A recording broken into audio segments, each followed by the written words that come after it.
தமிழக அரசியல் தேர்தல் களம் அதிமுக, திமுக, பாஜக 3 கள கூட்டணி வேட்பாளர்கள் 40x3 120 வேட்பாளர்கள் களத்தில் குதித்திருக்கிறார்கள். யாருக்கு வெற்றி? 120 வேட்பாளர்களில் 40 பேர் நாடாளுமன்றத்துக்குள் நுழைய இருக்கிறார்கள். இந்த 40 பேர் யார்? அவர்கள் அதிமுக கூட்டணியில் இருக்கிறார்களா, திமுக கூட்டணியில் இருக்கிறார்களா, பாஜக கூட்டணியில் இருக்கிறார்களா என்பதுதான் தமிழ்நாட்டினுடைய 6.5 கோடி வாக்காளர்கள் பாண்டிச்சேரியோடு சேர்த்து இந்த வாக்காளர்களுடைய எதிர்பார்ப்பு. திமுக 40 தொகுதிகளில் ஆளுங்கட்சி அதிகார மையம், அமைச்சர்கள் களத்தில் இருக்கிறார்கள். அதிமுக முன்னாள் ஆளுங்கட்சி, முன்னாள் அமைச்சர்கள் களத்தில் இருக்கிறார்கள். பிஜேபியில் முருகன், அவர் மத்திய அமைச்சர். அண்ணாமலை, அவர் பிஜேபியினுடைய ஒரு ஆளுமை. ஐடி, இடி, இப்படி என்ஐடி, இப்படி பல அதிகார மையங்களை கையில் வைத்து கொண்டிருக்கிறார். 40 வேட்பாளர்கள், 40 தொகுதி, 40 நட்சத்திர வேட்பாளர்கள்.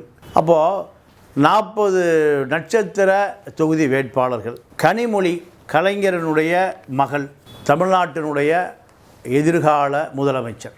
ஸ்டாலின் முதலமைச்சர், ஸ்டாலினுக்கு பின்னால் உதயநிதி முதலமைச்சரா, கனிமொழி முதலமைச்சரா என்ற கேள்வி வருகிற பொழுது அதிமுகவினுடைய எடப்பாடியை போல எதிர்காலத்தில் கனிமொழியும் முதலமைச்சர் வேட்பாளர் தான். இந்த கனிமொழி தூத்துக்குடியில் களம் காண்கிறார். கடந்த தேர்தலில் கனிமொழியை எதிர்த்து 2 மாநில ஆளுநர், இப்பொழுது ஆளுநர் பதவியை ராஜினாமா செய்துவிட்டு களத்தில் நிற்கிறார். தமிழிசை சவுந்தரராஜன் தான் கனிமொழியினுட எதிர் முகாம் வேட்பாளர். பாரதிய ஜனதா கட்சி, அதிமுக கூட்டணியினுடைய வேட்பாளர் கடந்த 2019 தேர்தலில். தூத்துக்குடி கள நிலவரம் ஸ்டெர்லைட்டை விட அதிகமான வெப்பம் தாக்கியது தூத்துக்குடியில். இப்பொழுது 5 வருடம் கழித்து 2024 அதே களம் நீங்கள் ஸ்டெர்லைட்டை போல குளிர்ந்து போய் கிடக்கிறது. காரணம், கனிமொழியை எதிர்ப்பதற்கு புத்தூர்கட்டு வேலுமணி களமிறக்கப்பட்டிருக்கிறார். புத்தூர் ஒரிஜினல் புத்தூர் ஆந்திராவில் இருக்கிறது, போலி புத்தூர் அசோக் நகரில் இருக்கிறது. புத்தூர்கட்டு வேலுமணியினுடைய மனைவி கவுன்சிலர் ஆவதற்கு முன்னாள் தரகர் டி நகர் சத்யா மூலம் 50 லட்சம் ரூபாய் கொடுத்து கவுன்சிலர் சீட்டு வாங்கப்பட்டது. இப்போது கவுன்சிலர் சீட்டுக்கு தகுதி உடைய வேலுமணியுடைய மனைவியும் கனிமொழியை எதிர்த்து களத்தில் நிறுத்தப்பட்டிருக்கிறார் என்று சொன்னால் அதிமுக எடப்பாடி விலை போய் விட்டாரா, அல்லது அதிமுகவில் வேட்பாளரே கிடைக்கவில்லையா? எதிர்கால முதலமைச்சரான கனிமொழியிடம் எடப்பாடி எதிர்காலத்திற்கு ஏதாவது உபயோகப்படும் என்பதற்காக புத்தூர்கட்டு வேலுமணியை களத்தில் இறக்கி அவர் கனிமொழிக்கு தன்னுடைய உண்மையான விசுவாசத்தை காண்பித்திருக்கிறார். அடுத்து பிஜேபி சார்பாக கடுமையான எதிர்ப்பை பதிவு செய்ய வேட்பாளரை தேடினால் தமாக வேட்பாளர் விஜய் செல்வன் நிறுத்தப்பட்டிருக்கிறார். தமாகவே பக்கத்து வீட்டுக்காரனுக்கு எதிர்த்து வீட்டுக்காரனுக்கும் தெரியாது. இதில் தமாக வேட்பாளரை யாருக்கு தெரியும்? ஆக கனிமொழியினுடைய வெற்றியை உறுதி செய்திருக்கிறார் தமாக வாசன், பிஜேபி அண்ணாமலை, அதிமுக எடப்பாடி. ஆக 3 பேரும் கனிமொழிக்கு ஸ்டாலினை எதிர்த்து அவருக்கு ஒரு பட்டு கம்பள வரவேற்பை விரித்து கொடுத்திருக்கிறார்கள். அதனால் தேர்தல் மனு வாபஸ் வாங்குவதற்கு முன்பே கனிமொழி வெற்றி பெற்றுவிட்டால் நாடாளுமன்ற உறுப்பினராக வெற்றி பெறுவதற்கான அனைத்து தகுதிகளையும் உருவாக்கி கொடுத்து விட்டார்கள். அப்போ அடுத்து தூத்துக்குடியிலிருந்து நேராக சிவகங்கை வருவோம்.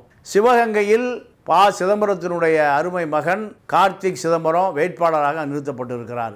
அவரை எதிர்க்கக்கூடிய கடந்த தேர்தலில் தேர்போகி சரவணன், இவர் அமமுக சார்பாக நின்று 1,22,000 வாக்குகள் வாங்கினார். இப்பொழுது முக்குளத்தூர் வேட்பாளர் அங்கு மருந்துக்கு கூட சிவகங்கை தொகுதியில் நிறுத்தப்படவில்லை. அத்தனை பேருமே அண்டர் கிரவுண்ட் அரசியல். அங்கே வின் டிவி தேவநாதன் நிறுத்தப்பட்டிருக்கிறார். யாதவ் முக்குளத்தூர் ஓட்டு போட மாட்டாங்க. பிஜேபியில் இருக்கக்கூடிய பிஜேபி சிவகங்கை தொகுதியிலே கிடையாது. ராஜா நிறுத்தப்பட்டிருக்கணும். ராஜா கடந்த முறை கார்த்திக் சிதம்பரத்திடம் விலை போய்விட்டார் என்ற குற்றச்சாட்டுக்கு உள்ளாகி இன்று வரை ராஜாவை பிஜேபி திரும்பி கூட பார்ப்பதில்லை. ஆக ராஜாவையே பர்ச்சேஸ் பண்ணுற ராஜா, செட்டிநாட்டு ராஜா சிதம்பரத்தினுடைய மகன் கார்த்திக் சிதம்பரம். அடுத்து அதிமுக சார்பாக மிகப்பெரிய வேட்பாளர் இறக்கப்பட்டிருக்கார். சேவியர், ஒரு கிறித்துவ வேட்பாளர் சேவியர் நிறுத்தப்பட்டிருக்கிறார். அவர் ஒரு கிறித்துவ மிஷினரியில் வேலை பார்த்து கொண்டிருந்தவர். அப்போது கிருஷ்ணரி மிஷினரி தான் ஓட்டு போடுவான். அப்போ எடப்பாடிக்கு தெரியும், அப்பா பார்த்துக்கப்பா சிதம்பரம், உங்கள் மகனை நான் எதுக்கவே இல்லை, ஒரு டம்மி பீஸ் அங்கே வேட்பாளரை நிறுத்தியிருக்கேன். ஒரு கால் நீங்கள் அதிகாரத்துக்கோ ஆட்சிக்கோ அல்லது மீண்டும் கார்கே பிரதமரானால் என்னை கொஞ்சம் பார்த்து கொள்ளுங்கள், என்னுடைய இடி வழக்கெல்லாம் பார்த்துக்குங்க. கண்டிப்பாக மோடியுடைய நாட்கள் எண்ணப்படுகின்றன, அரசியல் நாட்கள். மோடி ஏறக்குறைய அரவிந்த் கெஜ்ரிவாலை சிறையில் போட்டதுக்கு பிறகு நார்த் இந்தியாவுடைய அரசியலே மாறி போய்விட்டது. காங்கிரஸும் ஆம் ஆத்மியும் களத்திலே குதித்து விட்டார்கள். பிரதமர் வீடு இடப்படுகிறது. டெல்லி அரசியல் ஆம் ஆத்மிக்கு அரவிந்த் கெஜ்ரிவாலுக்கு முன்பு, அரவிந்த் கெஜ்ரிவாலுக்கு பின்பு என்ற நிலைமை மாறி போய்விட்டது. மோடி பதற்றப்படுகிறார். அரவிந்த் கெஜ்ரிவாலை தேர்தல் அறிவித்தவுடன் சிறைக்கு செல்ல வேண்டிய தேவை. காரணம், மோடியை பொறுத்தவரை ஆத்திரக்காரனுக்கு புத்தி மட்டம் என்கின்ற நிலைமையில் பிஜேபியினுடைய நாட்கள் எண்ணப்படுகிற. ராமர் வந்தாலும் காப்பாற்ற முடியாது, லட்சுமணர் வந்தாலும் காப்பாற்ற முடியாது. ஆக சிவகங்கையில் சிதம்பரத்தினுடைய மகன் செட்டிநாட்டு அரசர் கார்த்திகனுடைய வெற்றி வாய்ப்பு. வின் டிவி தேவநாதன் கிறித்துவ வேட்பாளர் 2 பேரும் அவருக்கு வழிவகுத்து கொடுத்து விட்டார்கள். அடுத்து நீங்கள் நேரடியாக ஸ்ரீபெரும்பூர் டிஆர் பாலு, கப்பல் கம்பெனி அதிபர், திமுகவினுடைய பெரிய ஜாம்பவான். கருணாநிதி, ஸ்டாலின், இப்படி பல பேருடைய மிகப்பெரிய நண்பன் இவருடைய மகன் இப்பொழுது அமைச்சராக இருக்கிறார். இந்த தொகுதியில் ஏடிஎம்கே சார்பாக பிரேம்குமார் என்று ஒருவர் நிறுத்தப்பட்டிருக்கிறார். பிரேம்குமார் அவருடைய அரசியல் பின்னணி என்ன என்று தேடுகிற பொழுது அப்படி எந்த அரசியலையுமே பின்னணியும் காணாம், முன்னணியிலும் காணாம், எந்த அணியும் காணாம். இதை நிறுத்தி டிஆர் பாலுவுக்கு தன்னுடைய விசுவாசத்தை தக்க வைத்து கொண்டிருக்கிறார் எடப்பாடி பழனிசாமி. அடுத்து பிஜேபி தரப்பில் தமாகவின் மிகப்பெரிய வேட்பாளர் வேணுகோபால் களமிறக்கப்பட்டிருக்கிறார். சைக்கிள் பஞ்சராகி நின்று கொண்டிருக்கிறது வாசனை சைக்கிள் ஓட்ட முடியல. அப்போ வாசனுடைய வேட்பாளர் வேணுகோபால் பஞ்சரான சைக்கிளை எப்படியா டிஆர் பாலு எதிர்ப்பார்? டிஆர் பாலு கப்பல் ஓட்டிட்டு இருக்காரு. இந்துமா கடல், அரபிக்கடல், வங்காள விரிகுடாவில் கப்பல் ஓட்டுகிற டிஆர் பாலை எதிர்ப்பதற்கு பஞ்சரான சைக்கிளை வச்சுட்டு எப்படியா ஜெயிக்க முடியும்? ஆக அங்கே அதிமுக விலை போய்விட்டது, பிஜேபி விலை போய்விட்டது. அடுத்து சேலத்தில் செல்வ கணபதியை எதிர்ப்பதற்கு அதிமுக ஒரு 30 வயது இளைஞனை நிறுத்தியிருக்கு. செல்வ கணபதியுடைய அரசியல் அனுபவமே 50 வயசு. செல்வ கணபதி பேய்டியே லஞ்சம் வாங்கினவர், சுடுகாட்டு கூரை ஊழல், பேய் பெசாசிட்டியே வித்தவர். அவரை எதிர்த்து 30 வயதான ஒரு சின்ன இளைஞன் விக்னேஷை நிறுத்தியிருக்காரு. பிஜேபி கூட்டணியில் பாமகவை சேர்ந்த அண்ணாதுரை நிறுத்தப்பட்டிருக்கிறார். அண்ணாதுரை வந்தாலும் சரி அங்கே வேலையாகாது, துரை அண்ணா வந்தாலும். செல்வ கணபதி கடைந்தெடுத்த பேர்வழி, அதிமுக திமுக 2 கட்சிகளை பார்த்தவர். அடுத்து நேர திருச்சி, பாவம் இப்போ திருச்சியில் மிகப்பெரிய இழப்பு வைகோவுக்கு. கணேசமூர்த்தி மரணம் அடைந்திருக்கிறார். பெரிய வேதனை. ஒரு மரணத்தை நாம் விமர்சனம் செய்யக்கூடாது. இருந்த போதிலும் ஒரு பெரியார் தொண்டன், பெரியார் மண்ணில் நாடாளுமன்ற உறுப்பினர் கிடைக்கவில்லை என்பதற்காக மரணம் அடைந்திருக்கிறார் என்பது வேதனையிலும் வேதனை. அவர் எப்படி பெரியார் தொண்டனாக இருந்தார், எப்படி பிரபாகரோட நண்பராக இருந்தார்? கணேச மூர்த்தி எனக்கு நண்பராகத்தான் இருந்தாலும் ஒரு நாடாளுமன்ற சீட்டுக்காக தன்னுடைய உயிரை பணைய வைக்கக்கூடிய ஒருவர் கண்டிப்பாக அவர் மதிமுகவினுடைய அடையாளம் அல்ல, வைகோவினுடைய அடையாளம் அல்ல, பெரியாருடைய அடையாளம் அல்ல, பெரியார் மண்ணுக்கு சொந்தக்காரரும் இல்லை. அது ஒரு வேதனையான விஷயம். அந்த குடும்பத்துக்கு இரங்கலை தெரிவித்து கொண்டு நம்ம திருச்சிக்கு வருவோம். திருச்சியில் துரை வைகோ களமிறக்கப்பட்டிருக்கிறார். துரை வைகோ அவரை நாடாளுமன்ற உறுப்பினர் ஆகக்கூடிய வேலை நேருவிடம் கொடுக்கப்பட்டிருக்கு. நேருவுடைய மகன் திருச்சி பெரம்பலூரில் நிறுத்தப்பட்டிருக்கிறார். திருச்சியில் நேருவும் சீட்டு கேட்குறாரு. திருச்சி சிவா பேர்லேயே திருச்சி இருக்குது. 50 ஆண்டு காலம் டெல்லியில் எல்லா திருச்சியே சிவானா திருச்சி, அவருக்கு மறுக்கப்பட்டது. அடுத்து மகேஷ் பொய்யாமொழி அவருக்கு அமைச்சர். நீங்கள் ஸ்டாலினோட வளர்ப்பு பிள்ளை. உதயநிதி ஒரு பிள்ளை, மகேஷ் பொய்யாமொழி ஒரு பிள்ளை. அப்போது 2 பிள்ளைகளும் செல்ல பிள்ளைக்கு அங்கே சீட்டு இல்லை. சரி, வைகோ உடைய பிள்ளை களமிறக்கப்பட்டிருக்கிறார். இப்போ அங்கே அதிமுக சார்பாக யார் வேட்பாளர் பார்த்தா மணல் கரிகாலனுடைய தம்பி. மணல் கரிகாலன் 6 தாண்டா தெரியும். ஆற்று மணலை எடுத்து இப்போ பொக்கலையும் ஓட்ட தெரியும், லாரி ஓட்ட தெரியும். அமமுக வேட்பாளர். ஏண்டா வைகோ எவ்வளோ பெரிய ஆள், வைகோ பையன் எவ்வளோ பெரிய ஆள், நேரு எவ்வளோ பெரிய ஜாம்பவான். திருச்சியில் எவனுமே அங்கே கொடியே கட்ட முடியாது. திருச்சி சிவா இருக்கார். அமமுகவை கூட இறக்கிருக்கீங்க. ஆக வைகோவுக்காக, வைகோ கூட்டணியை உடைப்பதற்காக எடப்பாடி, எப்போ உன் பையன் ஜெயிக்கிறதுக்கு நான் தான் காரணம், நான் டம்மி பீஸை போட்டிருக்கேன், நீ திமுகவிலிருந்து உடைச்சிட்டு எங்கள் கூட்டணிக்கு வாப்பா, இப்படி ஒரு சிக்கலை கொடுத்துருக்காரு. யார்? எடப்பாடி வைகோவுக்கு. ஆக பல இடங்களில் பல சிக்கல்கள் போயிட்டுருக்கு. வைகோ கண்டிப்பாக 2 சீட்டு கேட்குறாரு, கொடுக்கல. இப்போது வேதனையோடு இந்த திருச்சி நாடாளுமன்ற தொகுதியில் எடப்பாடியுடைய தயவு, எடப்பாடி அதிமுக வாக்கு முழுக்க வைகோ கொடுக்கும். என்ன காரணம்? இந்த கூட்டணியை உடைப்பதற்கு எடப்பாடி பல முயற்சி பண்ணார், உடைக்கவே முடியல. வேல்முருகனை இழுக்க முடியல, திருமாவளவனை இழுக்க முடியல, வைகோவை யாரையும் இழுக்க முடியல. இப்போ இழுக்கையில் பரவாயில்லையா, நாங்கள் இழுக்காவே அவனுக்கு ஓட்டு போடுறோம். வைகோ மகன் வெற்றி பெறுவதற்கு எடப்பாடி நேரடியாகவே உதவி இருக்கார். அதுதான் இப்போ டம்மி பீஸாக போட்டிருக்காங்க. இப்படியாக வைகோவுடைய மகன். அடுத்து விசிகா திருமாவளவன் சிதம்பரத்தில் ஸ்டார் வேட்பாளர். அங்கேயும் சந்திரகாசை நிறுத்தியிருக்கார். சந்திரகாசு நிறுத்தியதன் மூலம் எடப்பாடி எதிர்காலத்தில் நீ திருமாவளவன் அதிமுக கூட்டணிக்கு வந்துடுங்க, உங்களுக்கு 3 சீட்டு தர்றேன், 4 சீட்டு தர்றேன், இந்த சிக்னலை திருமாவளவனுக்கு கொடுப்பதற்காகத்தான் சந்திரகாசை நிறுத்தியிருக்காரு. சந்திரகாசுடைய வாக்கு, அதிமுக வாக்கு, திருமாவளவன் நாடாளுமன்ற உறுப்பினராக தேர்ந்தெடுக்கப்படுவார். பிஜேபியில் வேலூர் மேயர் கார்த்திகாயினியை கொண்டு வந்து எக்ஸ்போர்ட் பண்ணியிருக்காங்க, இம்போர்ட் பண்ணியிருக்காங்க பிஜேபி கூட்டணி. கண்டிப்பாக கார்த்திகாயினி அதிமுகவில் அறிமுகமாகி பிஜேபிக்கு வந்து இப்போ திருமாவளவனை எதிர்ப்பதற்காக அண்ணாமலையால் களம் இறக்கப்பட்டிருக்கிறார். இந்த களம் திருமாவளவனுக்கு சொந்தமானது. இதில் எந்த காலத்திலையும் கார்த்திகாயினி வெற்றி பெற முடியாது, சந்திரகாசு வெற்றி பெற முடியாது. ஆக இந்த கூட்டணியில் இந்த மிகப்பெரிய செய்தி சொல்லப்பட்டிருக்கு. அடுத்து தென்காசியில் ஜான் பாண்டியன் தென்காசியில் நிற்கிறாரு பிஜேபி கூட்டணியில். கிருஷ்ணசாமி அதிமுக கூட்டணியில். 2 தேவேந்திர குல வேளாளர்கள் தலைவர்கள் 2 பேரும் ஒரே தொகுதியிலேயே திராவிட இயக்க சதி சூழ்ச்சி செய்து களமிறக்கப்பட்டு 2 வேட்பாளர்களும் அங்கே மிகப்பெரிய யுத்தத்துக்கு தயாராகிறார்கள்.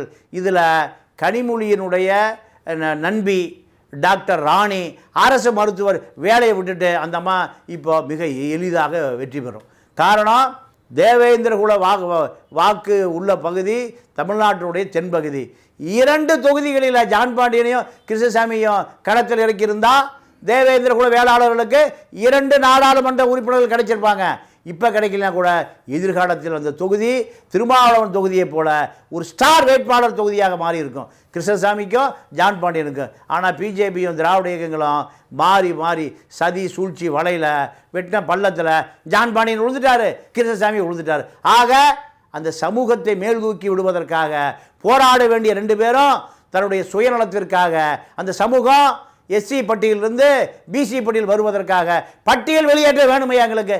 இந்த தேவேந்திர குல வேளாளர் சமூகம் மிகப்பெரிய போராட்டத்தை ஏறக்குறைய 50 ஆண்டு காலமாக நிகழ்த்திட்டு இருக்கு. இந்த இருபுறம் தலைவர்களும் தென்காசியில் மோதுவதால் திமுக மிக எளிதாக வெற்றி பெறும். அடுத்து திருநெல்வேலியில் நயினார் நாகேந்திரன் பிஜேபி கூட்டணியில் நிற்கிறாரு. அதற்கு எதிராக ஏடிஎம்கேல ஜான்சி ராணி டம்மியாக நிறுத்தப்பட்டிருக்கிறார். இப்படி திமுக சார்பில் நிறுத்தப்பட்டிருக்கிற வேட்பாளர்களில் ஒரு முஸ்லீம் ஒரு கிறிஸ்தவர்களே கிடையாது. அதிமுகவை பொறுத்தவரை கவுன்சிலர் எலெக்ஷனுக்கு நிற்காதவர்களை நீங்கள் திமுக வேட்பாளர்களை எதிர்ப்பதற்கு களமிறக்கப்பட்டது. அப்போ எடப்பாடியை பொறுத்தவரை இந்த தேர்தலில் களத்திலேயே இல்லை. அவர் அடுத்து கோயமுத்தூர் ஸ்டார் வேட்பாளர் அண்ணாமலை கோயம்புத்தூர் நிற்கிறாரு.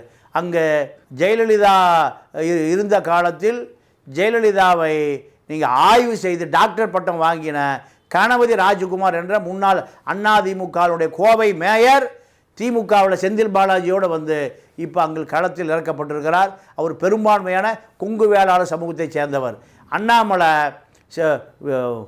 கரூரிலிருந்து கோயமுத்தூரில் இறக்குமதி செய்யப்பட்டு கொங்கு வேளாளர் களம் நீங்கள் பரபரப்பாக்கப்படுகிற நேரத்தில் அதிமுக வேலுமணி அண்ணாமலைக்கு ஆதரவாக சிங்கானூர் ராமச்சந்திரன் அவங்க அப்பா சிங்கை கோவிந்தராஜ் எம்ஜிஆருடைய பக்தன். எம்ஜிஆர் தாலி எடுத்து கொடுக்குறீங்கிறக்காக கல்யாணத்தான எம்ஜிஆர் வழியும் தாலியே கட்டலை.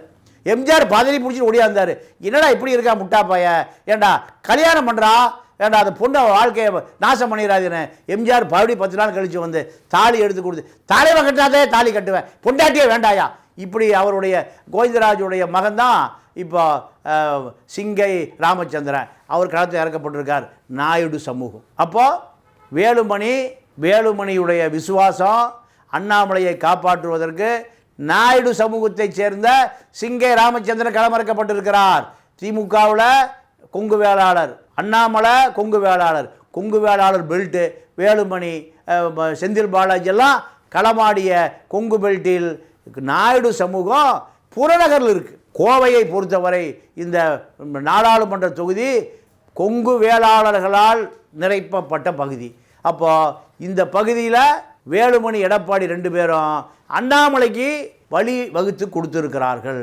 ஆக இந்த தேர்தல் என்பது எடப்பாடியை பொறுத்தவரை டம்மி தேர்தல், டம்மி வேட்பாளர்கள். பிஜேபியை பொறுத்தவரை பிஜேபி தமாக இரண்டுமே கனிமொழி எதிர்க்க பயப்படுகிறது, சிதம்பரத்தை எதிர்க்க பயப்படுகிறது, அண்ணாமலை எதிர்க்க பயப்படுகிறது. ஆக திமுகவுக்கான தேர்தல், திமுகவுக்காக அதிமுகவும் பிஜேபியும் மறைமுகமாக உதவி இருக்கிறது என்பதுதான் இந்த தேர்தல். இந்த தேர்தல் ஒரு செய்தி என்னன்னா, அதிமுக எடப்பாடி மிகப்பெரிய வெற்றி பெற்று விட்டார். எப்படி வெற்றி பெற்று விட்டார்னா, 26 தேர்தலுக்கான களத்தை 24 நாடாளுமன்ற தேர்தலில் நீங்கள் ராஜதந்திரமா சாணக்கியன், சாக்ரட்டிஸ், பிளாட்டோ, அரிஸ்டாட்டில் அத்தனை பேருடைய மூளையை பயன்படுத்தி திருமாவளவன் கிட்ட நல்ல மொழி ஆகிட்டார். திருமாவளவன் கண்டிப்பாக அடுத்த சட்டமன்ற கூட்டணியில் உடைக்க போகிறாரு. இப்படி வைகோ உங்கள் மனது நான் தாங்க ஒரு டம்மியை போட்டு ஜெயிக்க வச்சேன், வைகோ வெளியே வந்துடுவார். இப்படி வைகோ, திருமாவளவன், வேல்முருகன், கொங்கு ஈஸ்வரன் அத்தனை பேரும் திமுக கூட்டணியில் உடைப்பதற்கான நெம்புகோலை இந்த 29 தேர்தலில் எடப்பாடி பயன்படுத்தி இருக்கிறார். இதனுடைய ரிசல்ட்டு 26 தேர்தல் வருகிற பொழுது அணி மாறும், காட்சிகள் மாறும், இந்த அணி உடையும். இதுதான் இந்த தேர்தல் எடப்பாடி இந்த மக்களுக்கு, வேட்பாளர்களுக்கு, நாடாளுமன்ற தொகுதிக்கு சொல்லி இருக்கிற செய்தி. நன்றி, வணக்கம்.